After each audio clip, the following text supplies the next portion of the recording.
Okay, so we're back for another deep dive, and this time we're picking up with Rob again. Yeah. Right where we left off. Still in 1990, still on that crazy adventure of his. Mm-hmm.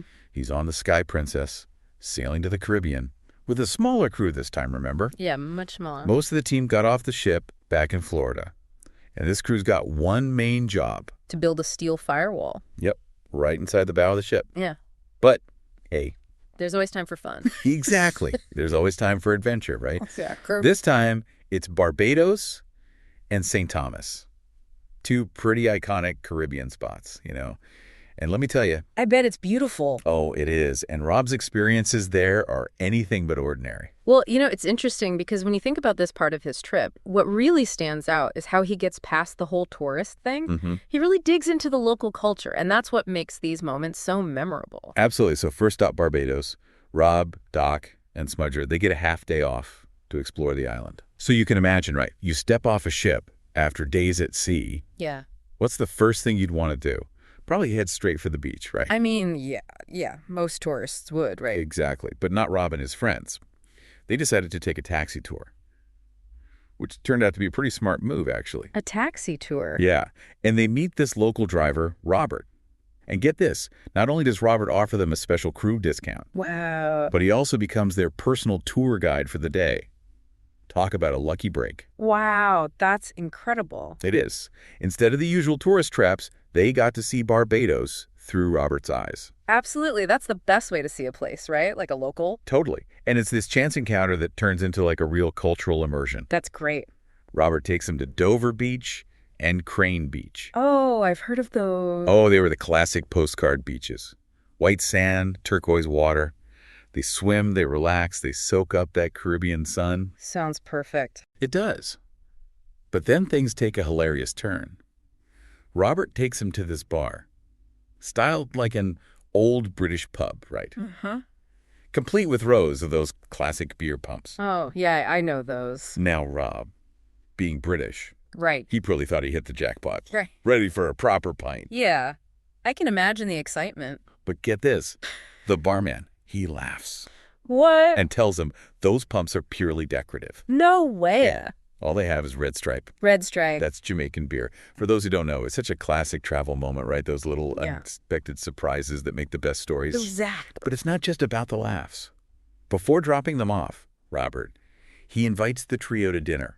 Oh, wow. As family home when they return to Barbados in 10 days. That's so nice. It goes beyond just sightseeing. It's about genuine human connection, which is really at the heart of travel, wouldn't you say? Absolutely. It shows how open and welcoming the locals are and how travel can create these unexpected friendships. Exactly. And after Barbados, the Sky Princess does this whirlwind tour of other islands.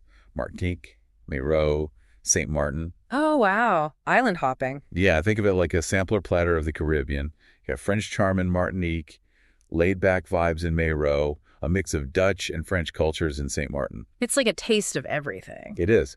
And then it's on to St. Thomas, where Rob decides to try something completely new. Oh, what is it? So we're in St. Thomas now, and Rob and some crewmates, they are relaxing on Coki Beach. Okay. And someone offers them a drink. Okay. What do you think he chooses? I don't know, a beer? Nope. A soft drink. Really? Why? Because he's got his sights set on something bigger. He wants to try scuba diving. Wow, scuba diving in 1990? That's pretty cool. Yeah. And who does he convince to join him on this underwater adventure? Well, it's got to be Smudger, right? It is. Smudger's always up for anything. They find a dive shop right there on the beach. And after a quick intro and some basic training. Back in the day when you didn't need a fancy online course. Right.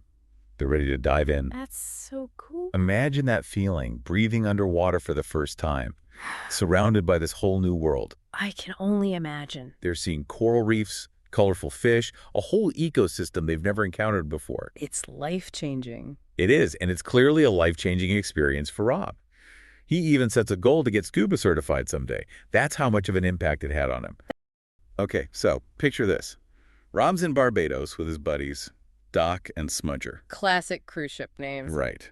But they're not just there for the beaches and the bars. See, they've actually become friends with their taxi driver, Robert, and his wife, Paige, over a few trips. Oh, that's nice. Yeah, it is. And this time, Robert invites him over for a home-cooked Bajan dinner with his family. And for Rob, This is where things get really interesting. A home-cooked meal. That's always special when you're traveling, right? It's like a real glimpse into the culture. Totally. Yeah. And for Rob, it was more than just the food. Get this.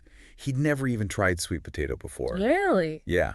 But what really stuck with him was how generous and welcoming Robert's family was. Like, he talks about feeling truly privileged to be invited into their home.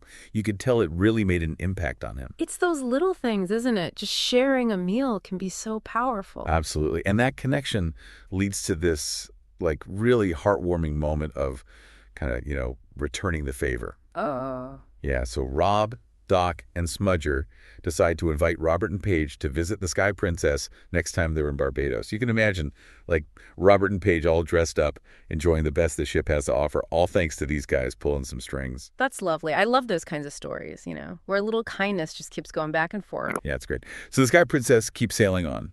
They hit Antigua, Puerto Rico. But Rob and his friends, they don't get a ton of time off. They got to keep that ship running, right? Right, of course. But they still manage to find time for some fun and, a little competition. It all starts with this invitation to an intercrew football match. Football? You mean soccer? Yeah, soccer. Great Britain versus Mexico. Yeah. Classic rivalry. Ooh, I bet that was a fun atmosphere. Oh, you know it. Yeah. The match is in St. Thomas, and they get there, and this giant container gets lifted off the bus. They all think it's the football kits, Okay. but it's full of ice and beer. Woo, party time. Caribbean pregame, right. So Rob starts the match as the referee. He's the ref. Yeah. But then, in true crew spirit, he and Smudger end up subbing in for the Great Britain team in the second half. Oh, I bet that was a sight to see. So how'd our fitter do against the Mexican team? Well, let's just say age and agility weren't exactly on his side. Final score. Mexico 2, Great Britain 0. Oof. Not a great showing for Great Britain, then. Nope. But it's not the loss that makes this match memorable, though. Okay, what happened? So remember how I mentioned Rob's a fitter, right? Well, those skills came in handy during the game in a kind of unexpected way. All right, now you got to tell me. What happened? How do fitter skills translate to the soccer field? Let's just say he was a little overzealous with his tackling. This young Mexican player, he just breezes past Rob. And Rob, well, in a moment of desperation, kind of brings him down. Not a clean tackle. Oh, no. Yeah. Yellow card for Rob. That's right. It gets funnier, though. It's the aftermath that's really hilarious. Rob's surrounded by all these angry Mexican players, right? And in that moment, he says it felt like being at the Alamo. Haha. Oh, man, I can just imagine that scene. Classic Rob, finding humor in the chaos. That's brilliant. But, okay, I gotta ask. What exactly did it being a fitter on this cruise ship entail? Oh, that's a great question. And it's actually way more involved than you might think. All right, let's dive into that then. I'm curious to hear more about what Rob actually did on this ship. It's like, you got to think about it, right? A cruise ship, it's basically a massive floating city. Yeah, that's true. And everything's got to work perfectly. Engines, generators, plumbing, air conditioning, the whole 9 yards. I never really thought about all that. And Rob's job was to keep it all running smoothly, which, in the middle of the ocean, is no easy task. Yeah, I bet. What kind of challenges was he talking about? Oh, all sorts. He describes it as this constant battle against, like, time and the elements. The elements. Yeah. You got the ship rocking back and forth, salt water eating away at everything. Plus, these systems are crazy complicated. I can imagine. He's talking about squeezing into tiny spaces, Yeah. working in, like, sweltering heat, fixing leaks, repairing pumps, all this stuff. Sounds intense. Oh, it was. Definitely not a job for everyone. It's amazing, though, to think about, all the work that goes on behind the scenes to make that cruise experience so enjoyable. Totally. And you know what I found really cool? Even with all that pressure, like keeping everything running, Rob never loses his sense of humor. That's a good sign, right? Yeah. Yeah. Like he tells these stories about, screwing things up or facing these crazy challenges, but he does it with this, like, lightheartedness. The home stretch. Exactly. But before we hit the home port, we've got one last stop. Ooh, a good one. We're talking San Juan, Puerto Rico.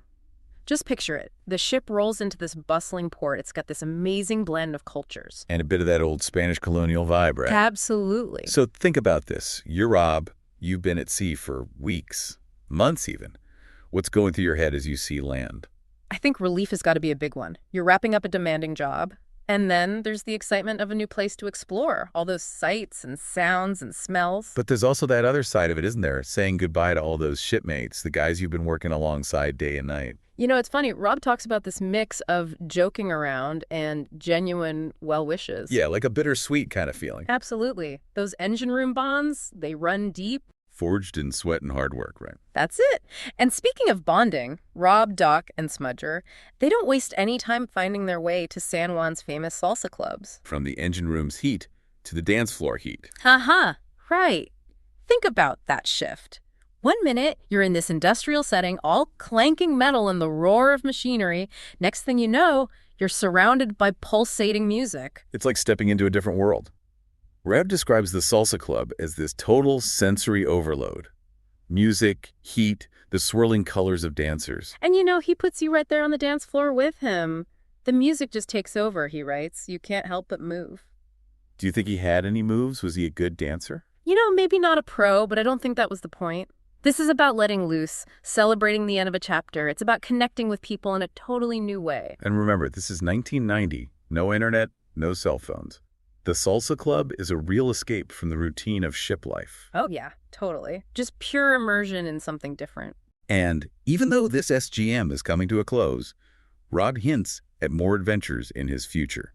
Sounds like the travel bug has bitten him hard. Absolutely. I think that's what's so interesting about Rob's story. It's not just about the places, but how those places change him, you know. Each SGM adds another layer to who he is. Eventually, Rob, Doc, and Smudger have to head home.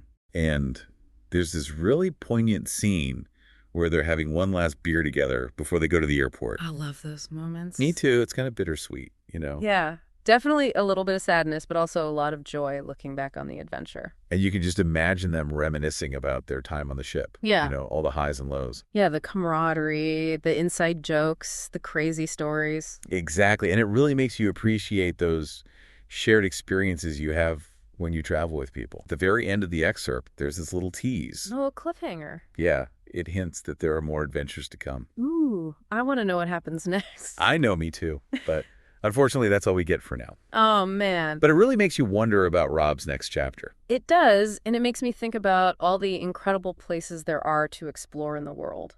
If you're looking for more captivating stories, there are more. I bet. Go check out Beyond the Engine Room. Yeah. More tales of adventure from the world of engineering. You won't regret it.